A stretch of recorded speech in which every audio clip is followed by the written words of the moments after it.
Hello, I'm Ray. This week we go out and visit America's oldest continuously owned family winery, Adam Puchta Winery. Tim Puchta, the proprietor at Adam Puchta Winery, is the sixth generation at the winery, and his sons, Parker and Spencer, are the seventh generation. You can visit them over in beautiful Herman, Missouri, nice little river town on the Missouri River. And since love is in the air and it's springtime, we did a turkey hunt. And we got to go out into the woods with Tim and scout around. As you can see, we could just barely get them on camera, and that was about as close as we could succeed in getting them, unfortunately. But it was exciting. At least we got to do a little bit of a turkey hunt out in beautiful wine country.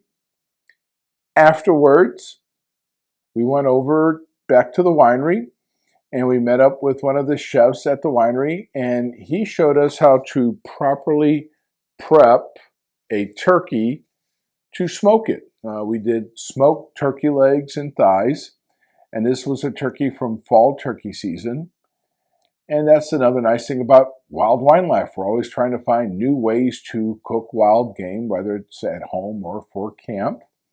And while the turkey was in the smoker, Tim showed us around the winery. And we got to go over to the old Homestead House. Now, the shed that you see here is the house that the family lived in after they had purchased a property in 1839. And there were 7 people living there for over a year while they built what's called the stone house or the Homestead House. The house is still standing, and now it is a beautiful little guest house that if you ever wanted to stay at a winery and spend the night, it is available. I call it luxurious turkey camp since this is turkey season. And it was a lot of fun kind of looking around.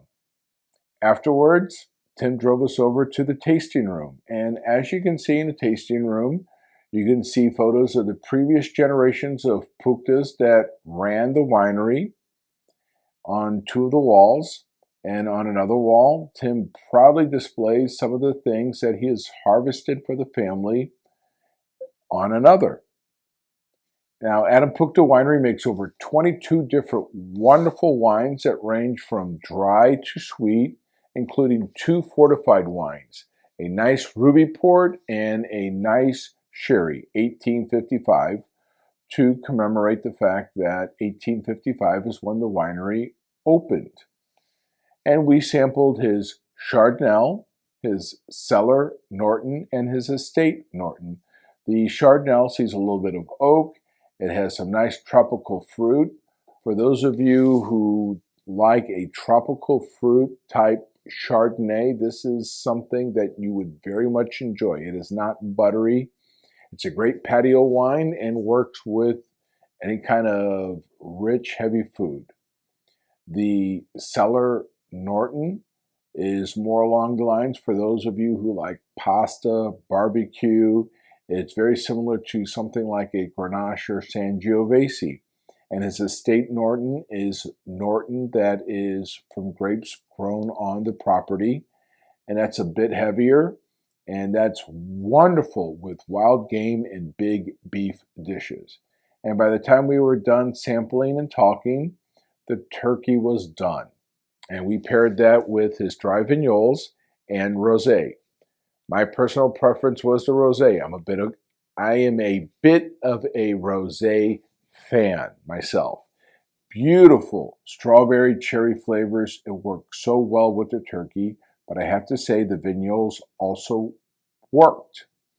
Now, for me, and being from St. Louis, gooey butter cake is a big thing. And I'm very proud of the gooey butter cake that I make, and I generally take it to one of any or most hunting camps. And since we were at turkey camp, I brought a gooey butter cake, and it was fun to see how well it paired with Tim's port and his sherry.